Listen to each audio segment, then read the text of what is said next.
What happens with the portal, man? A lot of people are fighting for backups. Oh, how it's just last chance you because y'all out here tweeting stuff. Sadly, the regular season of college football is over, but the good thing is we can look back and see some of those storylines that we talked about and see who was right and wrong. One of the biggest storylines, of course, is Deion Sanders in Colorado and his transfer woes, but they ended up not being transfer woes. So today we're going to look back at this very notorious interview where he was kind of battling that against the goddamn press of them saying that you're losing everybody, After we listen to a little bit of this, then we're going to look at the actual stats, see who did good from the transfers in, see who did bad from the transfers out, and who did good for the transfers out. Of course, Dylan Edwards, Cormani McClain, and then, of course, the names that they transferred in. I think it's going to be an easy little cool little retrospective. A lot of people look silly, and who would have thought, right? Who would have thought that the NFL Hall of Famer, legendary collegiate football player, one of the most legendary athletes in all of professional sports, would have known a little something about putting together a college football team? You want to know potentially as well as you get it wrong, I got you. Okay, the kid has a low sense of gravity. You know that in his size and his stature and in what. Love it.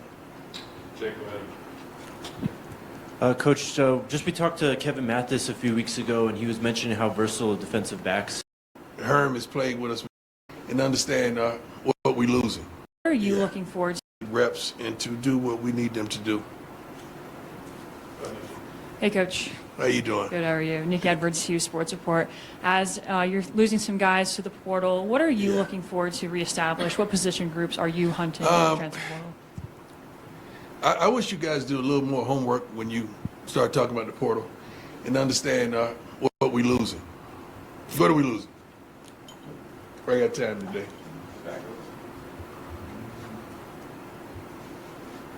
What are we losing? Potential starters and Potential. Where? tight end, running back. You haven't been watching practice, huh? We're not on it. Amen. We good. We're good. I trust the recruiting team. I trust our coaches. And please have some faith in me. We good. We all right. We all right. What happens with the portal, man, and you guys need to know, a lot of people are fighting for backups. When a guy's a starter and he transfers, you got to really think about that. I mean, is he really that? I don't know how many starters have really transferred around the country. I think we got some coming in from visits pretty soon, maybe even this weekend. But we can attract those type of players, but I don't think we're losing those type of players. And if we do, we're good. We're good. Quit making a big deal out of nothing. Hi, Coach. Adam. God, I want to say so much stuff, but I can't. God, I want to say so much stuff. I keep remembering my head coach. Let's go. Adam Tiger, 24/7 Sports. Kind of building off that. What do you view as your needs in the transfer portal as you kind of fortify this roster? Always depth. I think every coach wants depth. You want depth at the offensive line. We're going to bring in several more of those guys, defensive interior guys as well. We got pass rushers coming. A couple already signed. I think we got 4 defensive backs as well. That's coming. 2 already signed. Linebacker. A couple linebackers gonna come in. What else? I think we already signed. We already got a commitment for the tight end, I believe. So I think we're good. I know where we are. You'll find out where we are real soon. Coach, Scott, how you doing? Scott Proctor at the Colorado.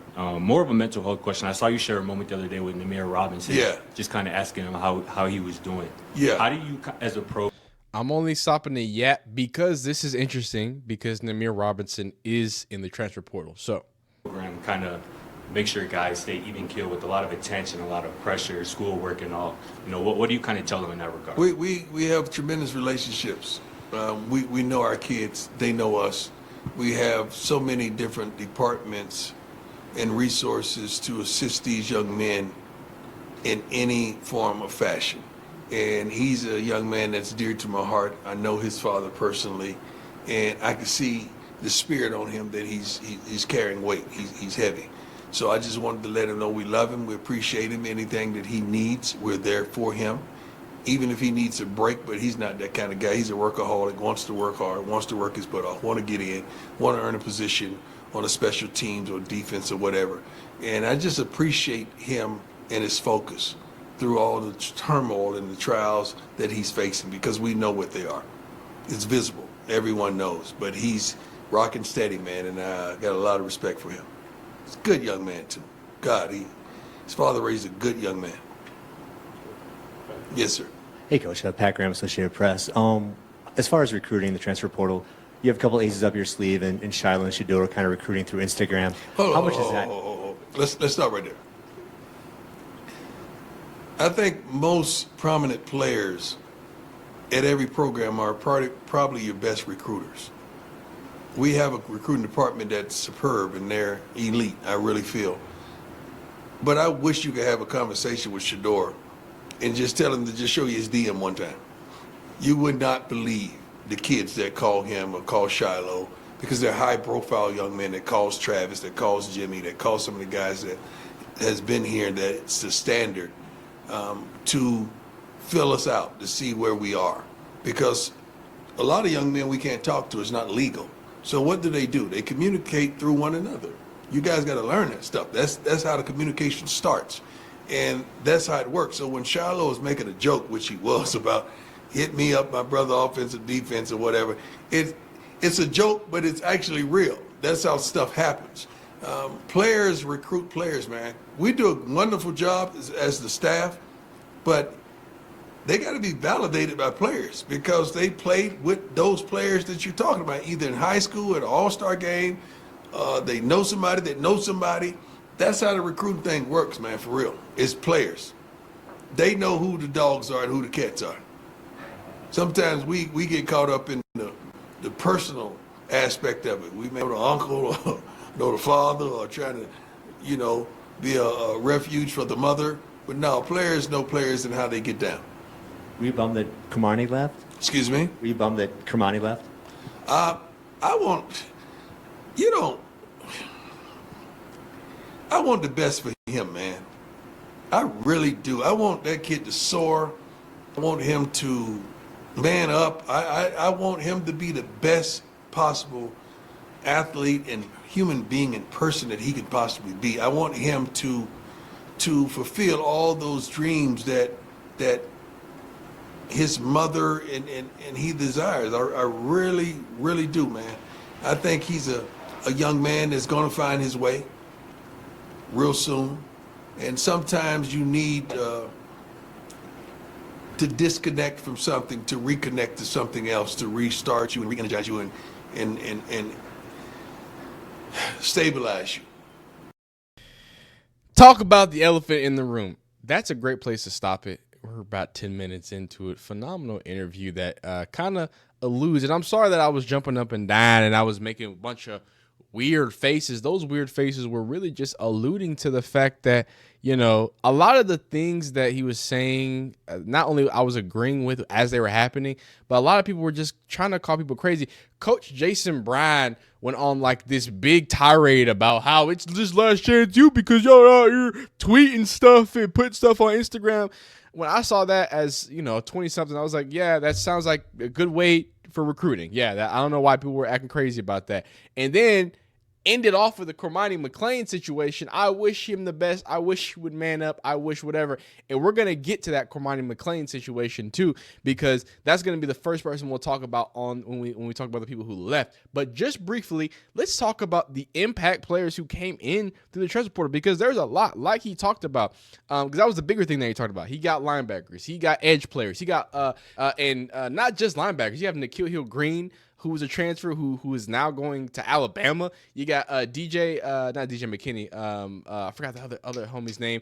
Anyway, Deion Hayes out of Pitt, who played some good defense as well. Dalen Hayden, who they expected a little more from out of Ohio State. You got Isaiah Augusta, who by all accounts was basically the number one running back, right? Whenever he was healthy, they get him out there from Arkansas. You got Ryan Buell, Cardell Thomas. I don't think he played as much. Herman Smith, Jalen Wester, DJ McKinney playing great in the secondary for them. They killed Webb Walker, who played really great as well for the edge out of New Mexico State. Philip Huston, LeJontay Wester out of FAU, of course. And then Chidozie Nwankwoos, who just declared for the, NFL draft. And a lot of these guys just declared for the NFL draft out of Houston. I mean, these are like, I'm trying to solve it. These are quality players, right? Who really, look who it is. Will Shepherd. Y'all know who that is? Y'all know who Willie Shepherd is? I mean, this isn't just Nikhil Hill-Green like we talked about out of Charlotte. These aren't just players that they had. These aren't just some guys. These were players that had major implications to the success of this Colorado team. And you could see it by them going to the draft. You can see it by some of them transferring out to other places. But let's talk about it. Let's start right. Cormani McClain, because the other one we're going to talk about is Dylan Edwards, right? And Dylan Edwards, by all accounts, had a great time transferring out, and I think it was the best decision for him because he seemed to get a lot more playing time. But Cormani McClain was a little bit more up and down. Of course, it all started with the infamous "I don't want to play for clicks" video. We saw it, we reacted to it. That was a whole situation. It was a crazy time. But at the end of the day, Cormani McClain is, by all intents and purposes, an amazing athlete and somebody that a lot of people had a lot of high hopes for, and including Florida, because they went ahead and signed them. Be very, important to point out that, remember, he was a walk-on, right? He was a walk-on that had an NIL deal. That's the reason why those rosters are about to get cut up in this next year, buddy. Shout out to Cormani McClain. It's not his fault, but just those types of deals. And this year, we saw some flashes. You know, he had the infamous pick six right here, down here. He had the infamous pick six against Kentucky, but that was a very lethargic offense. But it was good. They were winning a blowout team. And I think the biggest thing I want to say about Cormani is we saw that the antics continued. We saw that he was still on social media. But by all intents and purposes, nothing super negative, right? I mean, a few comments here and there that were a little silly. You had the video of him saying that, but there was nothing that was holistically a negative, and he got some playing time. Now, to be on the end, obviously he got burnt when he got some playing time against Georgia. We can't show it because of copyrights, and he also got burnt when Georgia or Texas played Georgia. But that's going to happen to a young guy, right? And then on the career, he had less tackles going over to Florida, but he did have that one interception and that one pick six, and I think that means a lot. And I think it means a lot how they responded to him, because it really shows that there has to be some growth if you have a full team going out there in support of him. Go listen to Billy Napier's comments. He's only said positive things about Cormani, saying that he's going in the right direction. So although Cormani didn't have probably what he would hope, and sadly he also didn't get to suit up for the bowl game, even though he played sometime. He got benched again because he had an opportunity to start, but when you get cooked by Arian Smith and get cooked again, it's a hard scene. So hopefully things work out there in Florida. Hopefully he stays on the roster. He can kind of take that next step. Now, somebody who did plenty of damage was Mr. Dylan Edwards, and this is just a bowl game, ladies and gentlemen. 20 total touches, 223 total yards, 3 total touchdowns. Dylan Edwards not only was an impactful player just in general for Colorado, he was an beyond impactful player for KSU. This is another transfer out that seemed to just get better and mature and do that much better, right? You have your averages for rushing going up.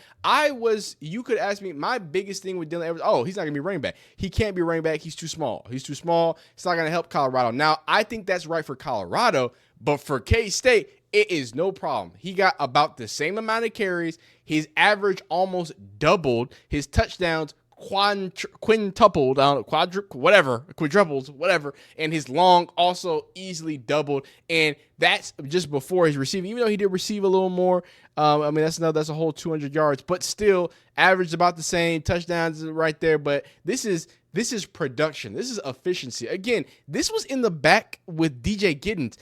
In Colorado, this was a back. I think he was injured that year too, but this was in a backfield with like a bunch of other non-people who can't run the ball either because they couldn't get any running game. KSU had an amazing running game with Mr. Giddens. I believe I'm saying his name right. He was a dog. So the fact that he could still do that and do it efficiently and effectively, obviously the offensive line was doing what they needed to do. Colorado don't got that, but he did it in a big way. He got to return a lot more too, had a punt return too. So just absolutely effective, right? Absolutely efficient. And I think at the end of the day, just an overall positive for him to be looking at it. And this is at Alton McCaskill. This was a running back who, kind of like I alluded to with the whole situation of not there being that much good running back when Dylan Edwards left. He was the good running back that everybody thought was going to stay for Colorado. Coming out of Houston, he went from Houston 189, almost 1,000 yards on the season, 5.1. He averaged 16 touchdowns, which that's a lot of touchdowns. That was big there. It comes to Colorado, 14 carries, 59, 4.2 average. Average comes down the whole yard, no touchdowns, non-long. Transfers out to ASU, only get 7 carries, right? And this is not me coming here to be like, oh, McCaskill, you're bad, you're whatever. This is not what it is. It's not about Cormani being bad. It's just like Deion Sanders was saying. It's you don't know what you're gonna get from the transfer portal. I'm not actually sure if he said it or if I'm thinking of. Sorry, I was batch recording. I thought maybe someone else said it, but like they said it right. A lot of these people are gonna be stranded. A lot of these players are going to enter the transfer portal and they're not going to end up anywhere, or even worse, go to a place that they thought was going to be better. And now you get literally half as many carries. You only had 14 in 2014 and you had in 2023, and somehow you got half as many carries in a full season. So just be mindful of it. The transfer portal is a crazy place, especially when you compound it with NIL and the way the money, they trying to feed their family, man. So just a crazy, not a crazy look, but a cool look back at the season of transfer portal, the impact of the transfer portal, and kind of where we stand for Colorado, man. If y'all have any comments, concerns, if y'all feel like, or let me know who you think the most impactful transfer in this year was. I think had to be Nikhil Hill-Green. I mean, the defense improvement, it was absolutely phenomenal. I think the defense was one of the most consistent things of this Colorado team. So y'all let me know in the comments. Leave a like if you like it, dislike if you don't like it, man. We'll see you next time.